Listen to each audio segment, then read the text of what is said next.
Good morning and welcome to another Coffee and Analytics with me, your host, Nick Powles, publisher of 1851. There's a bunch of things I want to get into today that can hopefully help you on your journey to dominating whatever you want to accomplish in 2023. If you followed these along as we've gone through this year, this being number 11, we've talked about the candidate journey and filling up this funnel or pipeline in advance, knowing that it takes time to mature and get the leads into a place that they can be successful at. So today we're going to dive into what are some of the roadblocks that we're hitting at this point in the year. Oftentimes, franchisors, if I'm talking to them at this point, majority of them did not hit the goals that they wanted to hit going into this year. And so I think there's a great opportunity to backcast and say why. Now, most of the time, I would imagine the reason you don't hit these goals is because the goals were not achievable. We've talked about this before. I've been in the room. CEO says, I want 25 deals next year. Say, great. To get to 25, we need to look backwards and see what does our pipeline actually look like currently, and what is the projections that our pipeline should display. So you tend to say, okay, how many deals did I do the previous year? And let's just say it was 10.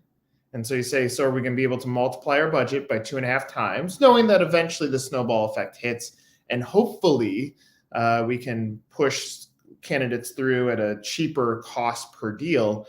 But in general, we start there and we go backwards, and CEO says, no, the budget is not going to be 2.5 times. It's going to be the same budget. And so it almost sets us up for failure because we have to find wins in a much different way. Now, my belief is that there's a tremendous opportunity for franchisors to look at two other categories as giant wins that tend to be swept under the rug as not as big or impactful moments. And those are two things, resales and expansion with existing franchise owners. These tend to almost be dismissed, or they're seen as like, here's our, our soft edition. And that's not, in my opinion, the way you want to be looking at that. Why? On the resale, you're preventing a location from closing, and you're celebrating the benefit of being a part of a franchise brand in that you have the ability to build a brand versus owning a mom and pop business. That is a celebratory moment. Even if the franchisee didn't accomplish exactly what they wanted to accomplish, they're not just turning in their keys and walking away. There was value created in the business that they established because they decided to build onto your brand. And the existing franchisees, I think this is the most valuable candidate back to a system. If I go back to this meeting with this CEO, the CEO is saying, I want 25 deals. You have the ability to get to 10 because of the budget. That's what history tends to show, 10, 11, 12, somewhere in that range. And we are focused in that moment on 25 new. Now, if you look at a business, though, if you look at a franchise, you can definitely grow up. So call that vertical growth. But when you grow horizontally, you get fatter, and your existing franchisees continue to swallow up more territory. That tends to be an indicator that you have a strong business, and a strong business should drive more franchisees in. And so you're in this room. The CEO says, "Go get 25." And now this is your chance to say, okay, cool, let's keep the same budget as we go into 23. We did not hit our goals that we wanted to hit in 22, or it's not projecting that way. Now we got to start talking about the business opportunity, or what is the strength of the business opportunity, or who are our brand assets, which we're gonna get into. So for any of you who have crushed your goal, congratulations. It seems to be those are few and far between, because the goals were created without using data to create them at the beginning of the year. So majority of you are saying, no, I did not hit my sales goal. The second level of that was looking at 23. look at other rocks that you can pull over and find the deals, because there's going to be an opportunity to do that. And level 4 or level 3 is going to be let's try to find the pathway to winning with the foundational elements that we currently have. So if you read my note at this point, it said, because I believe franchising is arguably the hardest thing to sell, because you're trying to convince someone to invest their life savings into a business that they don't own. If we start there, that this is going to be hard, and we get to quite often at this point of the year, we're not hitting our development goals. If we could only get a few more people to our discovery day, we know that they would close. The quality of leads are not as strong as we want them to be, and we are not getting the leads that we need. And so, again, like setting expectations is one on the goal setting. And then 2 is, as we're looking through the data, looking at some of these indicators based on some of these other conversations that we had, that 1, traffic to your website currently is an indicator of what your funnel looks like in a very simplistic way. I'm going to simplify this in a very, very strong way. If you go to your Google Analytics, log into it, and you click on geo, get to your geography of where people coming to your development website, where are they coming from? And you look at that number, and now you go look at return visitors, because we know that the candidate is going to take, in best case scenario, 2 months, in average scenario, 6 months for them to be able to move through that funnel. So now we're looking at repeat users. Are they returning to the website? So now they're trying to get comfortable with the idea of filling out that form so that you have the opportunity to sell them. So you start looking at that, and now you start having a glimpse into what does your funnel look like. So when you're hitting 23, you at least understand of all these efforts that went into play in 22, even if you didn't hit your sales goal, you still found success in building up the funnel. Now this changes the conversation when you're meeting with the CEO or the board or whoever, and you're evaluating your success. You're looking at it in a little bit of a different way. And I think that's an area of opportunity in the way that you start having these discussions about a budget in 23. I'm going to switch over to economic conditions really quick. And we've started talking about them. Area of opportunity for franchise brands, in my opinion. Whenever there's turbulence in the economy, there's turbulence in the job market, there's talk of layoffs, which if you've been on 1851, we posted a story of all these massive companies that are having major layoffs right now. That creates an area of opportunity, because now you have a handful of human beings that are considering what do they do next in this life that they live. What are they going to do next in their careers? So you're laid off, maybe given a little bit of money, maybe saved up a little bit of money. This is where good franchisors push down the pedal, capture those candidates, and move them into their funnel. This is your opportunity to get that message in front of this audience. So most franchisors, as we hit November and December, they say candidates don't close at the end of the year, so we're going to scale back our marketing. In my opinion, there's an area of opportunity to paint the picture of show the image of someone sitting at their Thanksgiving table, thought bubble, thinking about what could be next for their career. They know there's turbulence in their job as a middle manager or a senior manager, so they've saved up some money. Paint the picture of what it would look like a year from now, where you're not worrying about that because you've taken the step into business ownership. That's an area of opportunity to start market, so that you can start generating more leads that will then turn into more applications, which will then turn into more deals. The next part of my notes is, I said, this is your opportunity as you hit this quarter, because it's going to be 2 months, best case scenario, 6 months in average scenario, a year in some cases, before the candidates that you introduce your brand to today come through your funnel. So best case scenario, 2 months, we're talking about January. Okay, so we're already into 23. We're playing to win for 2023. So first question, I was in front of a franchisor. He's talking about his growth hasn't worked out the way that he wanted to. He hired a FSO.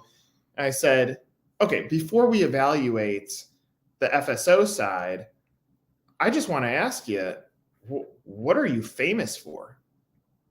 And he said, I don't know. I said, well, how does your product stand out? He said, I mean, I think it's pretty good. And we start stripping through the layers, and we can identify some of the point of differentiation when we start diving down. But the fact that he couldn't tell me, what are you famous for, was a roadblock that I said, if you don't know what you're famous for, your FSOs won't know what you're famous for. A franchise broker or consultant won't know what you're famous for. So now you're just selling on dollars. And when you're selling on dollars, I said, let's pause. Let's just see if what you're famous for is an incredible item 19. And so the cost to get in and how much you can make is fairly sound. He started looking at that, and it wasn't.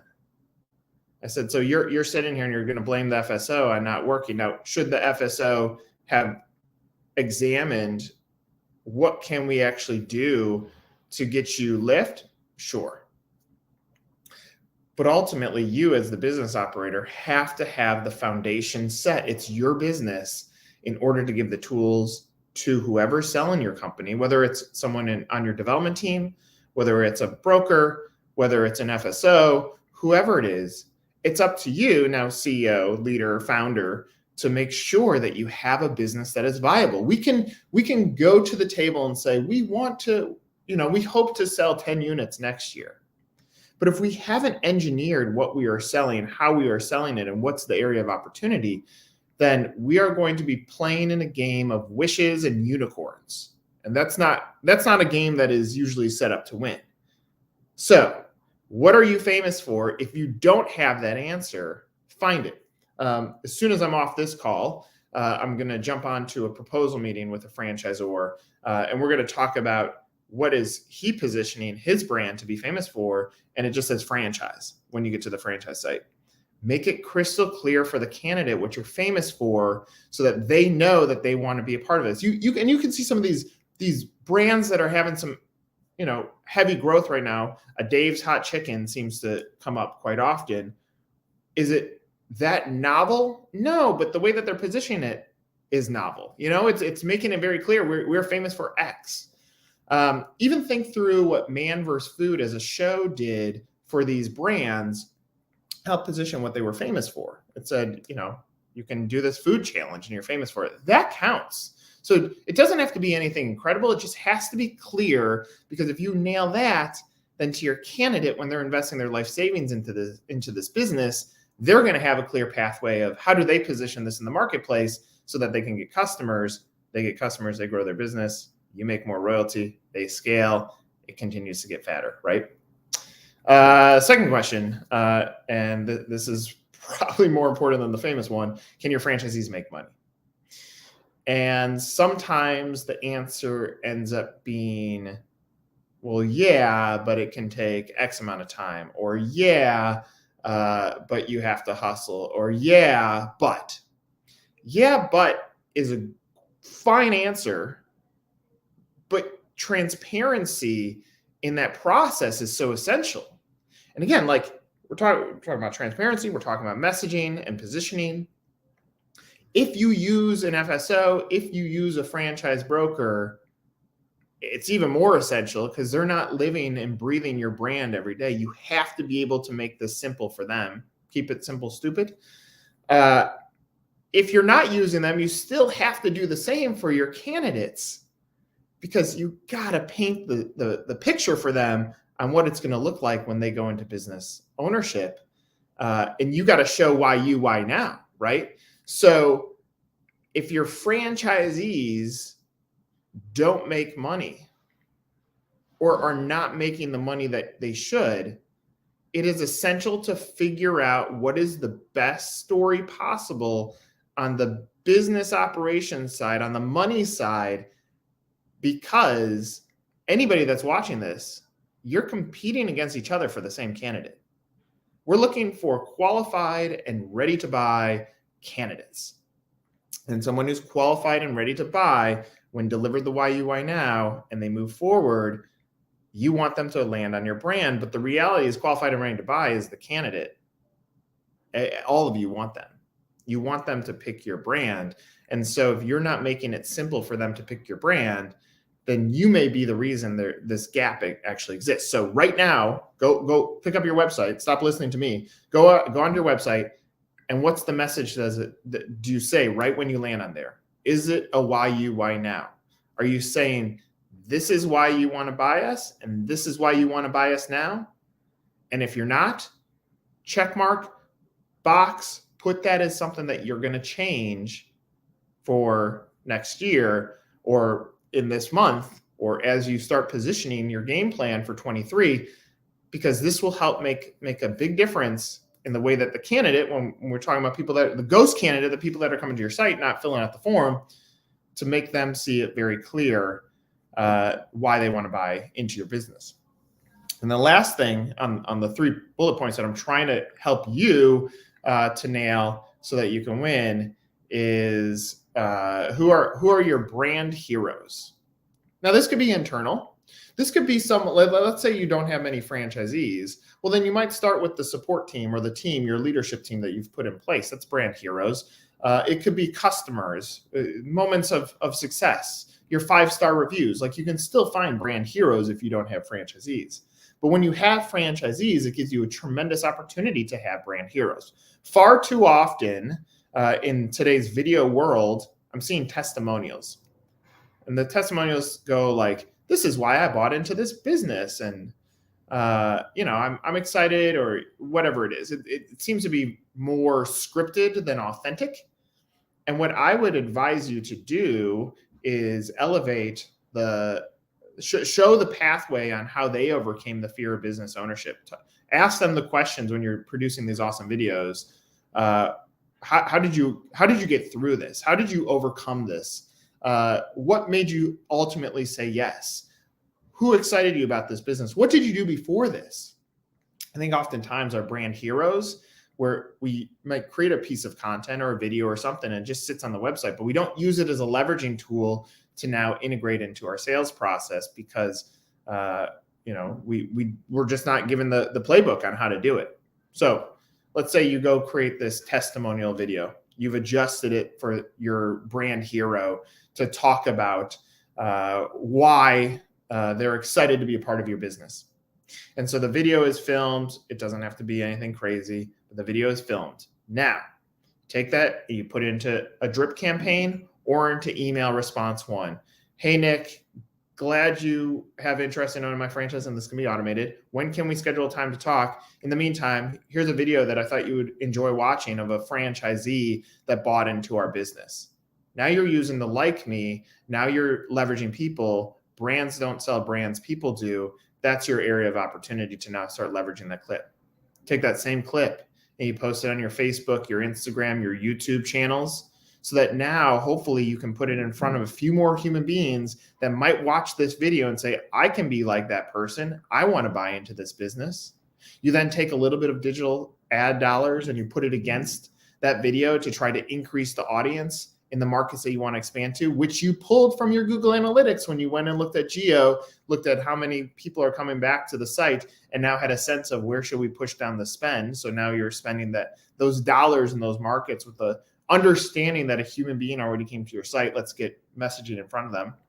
You may set up a retargeting ad that goes directly into this video. Be like insert person, just like the Be Like Mike commercials. Be like insert person. You might then say, hey, PR firm, let's do a campaign around this human. We want to get them some trade press. We want to get them some local press because they're validating our business. So now you add it in the PR component. You might write a story about how excited you are to have that person in your system. That could create some content. So now all of a sudden, like, you're using all the things that don't cost a ton of money, and then it's being efficient with your dollars to take that singular video of your brand hero and putting it outbound versus just having it be on your website. So when you're thinking through the area of opportunity, make sure that you're looking at how do we maximize the reach of the content that we're generating. All right, so to the buckets that we need to focus on for next year. Bucket 1, leads. What is your budget? How are you deploying it? How are you measuring it? What does your funnel look like? Do you have a website gap? Are you maximizing your 4-wall marketing? This would be within fans of the brand, your restaurant, your storefront, your service model? Do you have strong drip content? These things will impact your leads. And I'm asking you these questions so that you can go right through that list and you can say, yes, I have this. No, I don't have it. Here's where I need some help, so that it will start guiding you on a pathway of what are some of the adjustments you can make next year. Bucket 2 is quality. Are you putting restrictions in place to chase deals versus leads? Oftentimes I hear franchisors say, my goal is to get X number of leads. And I say, we can totally focus in on that, but leads don't get you deals. Deals get you royalty. Royalty gets you valuation. Royalty increases the valuation of your business, enterprise value. We're going after deals. So we think about who is the candidate. We're doing an assessment with a brand right now, and they position low cost. I said, is that really your candidate? They're like, no, like the most successful ones are ones that come properly capitalized, who can open up multiple units and can scale into multiple territories. I said, so why are we not putting the restriction on the front end? Well, because we need leads. I said, so you want to talk to people who don't have the money, who won't be successful in your business, and will ultimately have a higher likelihood of failing. Well, no. Okay, so let's put a little bit more restriction on there. Doesn't mean we can't say no to someone who has grit. Grit is currency, but it gives a restriction on there so that we're trying to narrow down who our candidate is to hopefully get it a little bit closer to what we're trying to get to from a success metric. So putting a little bit of restriction, saying your candidate, if you require $100,000 in liquid or in cash, then maybe bump it up to 2. Now, could that put a restriction on? Yes. Could that maximize your time? Yes, because you're not going to chase down tire kickers. Something to think about. Are you encouraging responsiveness versus selling? This is a question that I think about in the sales process, and I can think about it on our own. Candidate comes into Mainland, I reply and say, when can we schedule a call? No response. Or I do an intro call and say, hey, before we do a proposal, I want to get a call scheduled so I can walk through the proposal with you, so I have an opportunity to tell you our story versus you looking at a piece of paper. Well, no. Okay. Well, then I'm going to pause on that. It doesn't fit into the quality that we're looking for. I don't want to oversell in our process. I would imagine in majority of franchisor cases, you don't want to oversell either, because when you can facilitate good franchisees into your system, they will scale and you continue to get fatter. Are you giving your candidates a blueprint to purchase? I think this is a big miss with a lot of franchise brands. Remember, these are folks who are going to invest their life savings into a business that they don't have control over. Imagine doing that. Imagine getting on an airplane for the first time and not being allowed to ask questions, or they don't say, like, the safety reading doesn't happen. What is your safety reading when they get on your airplane? Give them like 90 days to close. So if you give them that toolkit, like give that as a PDF as soon as they inquire, what do the next 90 days look like? We're going to do a call. You're going to talk with some of our franchise owners. You're going to go try our product. Then you're going to come back with your business plan. Then we're going to go through an application. Like, give them the toolkit. And if it's a good candidate, if they're responsive in the beginning stages, even consider putting the milestones on a Google Calendar that says, we're going to get back together on this date to talk about where you are in the process. You be their guide. You show them the pathway to business ownership. Most of the time, when I've watched the qualification of candidates, qualification call, maybe a PowerPoint, but there's not the asset of walking them through that process to get to success. Bucket 3 is discovery. Are people coming to you? Remember, this is a big life decision. So if they're not, I'd imagine they are not the right candidate. Now, I've seen franchisors going to them, and I think that's interesting because you can see the personal element, or you can see what their life is like. But when they're not willing to come to Discovery Day, and I know that activity sometimes creates the perception, activity creates the perception that things or the funnel is growing. And sometimes you have to play politics with the leadership that's in place to say, let's just get them to Discovery Day. If they see bodies coming here, then great. But if they're unwilling to come there, or they're reluctant, or you have to force their hand too much, then you might be playing from behind in the process of getting this going. So make sure that they are giving you the indicators that they want to move forward with your business, because this is a partnership. You're not trying to sell them. Bucket 4 is your development goals. I wrote that I've spoken with several highly successful Zors recently who have been having record sales, yet are not hitting their numbers. Those numbers were pulled from the sky. Remember, you can impact business value by getting units opened. That drives cash to the business. Thus, you should have a business impact discussion as a team to understand the value of the deal, which in turn will drive some decisions when you go back to bucket 1, which is your leads, with a proper budget to fill your funnel. So part of your development goals should be a discussion. I had dinner with a franchisor last night, and he said, it sucks. Like every time I go into a meeting, it's development's not doing their job. Development's not doing their job. And I said, so you manage your budget? No, that got taken away from me. Marketing does. I said, so marketing is in charge of all your lead generation? Yes. And you're in charge of when that candidate comes in? Well, yeah. So shouldn't there be a discussion about what the expectation is, considering that you don't have management of your entire budget? So it creates the opportunity to engage your entire team in a discussion on what is winning. I think that helps define what 23 looks like. When it's a CEO pulling a number down from the sky and say, we're going to do X, it's not a discussion. Now, sometimes I get it. I understand politics. Sometimes the CEO has a lot of energy, which means they will run you over if you try having that discussion, and they consider you just a salesperson. That happens. I've seen it in a lot of brands. In my opinion, that's not a culture that I would want to be a part of, but it does happen. But a culture that says, when we win at franchising, when we win at bringing in the right franchisee, operations is happier. Marketing doesn't get these BS calls from the franchisee complaining about X, Y, or Z. Great franchisees into the system will get you winning.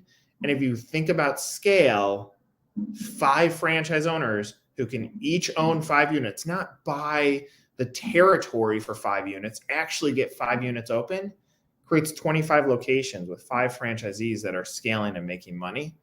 Doesn't mean that you don't go after the single unit franchisee, but find franchisees that will help provide enterprise value back to the business. Talk about enterprise value as a business. It will get you to the right place. All right, last 2 things, 2 quick insights. For those of you who have been following along, at the beginning of the year, we started profiling every franchisee that we work with. We're about 500 deep now. Of these franchisees, we're trying to gain insights into their buying process. It's not novel. There's no like aha super moments. We're trying to understand candidate journey, time frame, hurdles, gaps. What are they looking for? How do they process their due diligence? Because those insights are going to help impact us tremendously. So out of 44 profiled Zs from October franchisees, only 4 were under the age of 40. Well, that's interesting, because should we tighten up our age gap? Maybe, because if we have limited budgets, we want to be very focused in on who are our candidates. And if only 4 out of 44 were under the age of 40, does that mean majority of franchise owners that come into a system are over the age of 40? Now, that's a broad stroke statement. I think it needs to be specific to your business. Your cost per deal is going to be specific to you. Your demographics are going to be specific to you. It can't just be broad strokes, and I hate broad strokes, but it gives you an interesting insight. The main concern that these Zs had were 2: to get over ROI, how much can I make, and what does the business look like, and support, not just like, we support our franchisees. It was like, show us how you really dive in there and give us support. And when you do, validation goes up, happiness goes up, growth goes up. There's a tremendous opportunity to win at franchising when you have awesome franchisees. Your brand heroes, when that candidate comes in tomorrow, just ask yourself, is this a brand hero? Is this someone that 5 years down the line, we're celebrating just how much success they've had in business? Are we leveraging them to keep growing our company? What is the value? What is the enterprise value of that individual back to our company? I saw a statistic about happiness in the workplace, and that people really in their core years, call it 35 to 55, what they care about most is being around people that they love being around. They love people. And so you evaluate your franchisee in that sense, you evaluate your culture like that. Be a part of an organization that's trying to build and impact franchisees' lives. That's going to impact yours. And that will impact the future of your franchise brand. This is another Coffee and Analytics. I didn't even take a sip. Cheers. More coming next month. Good luck. Reach out if you have any follow-up questions. Thank you for spending the last 30 minutes with me. Take care.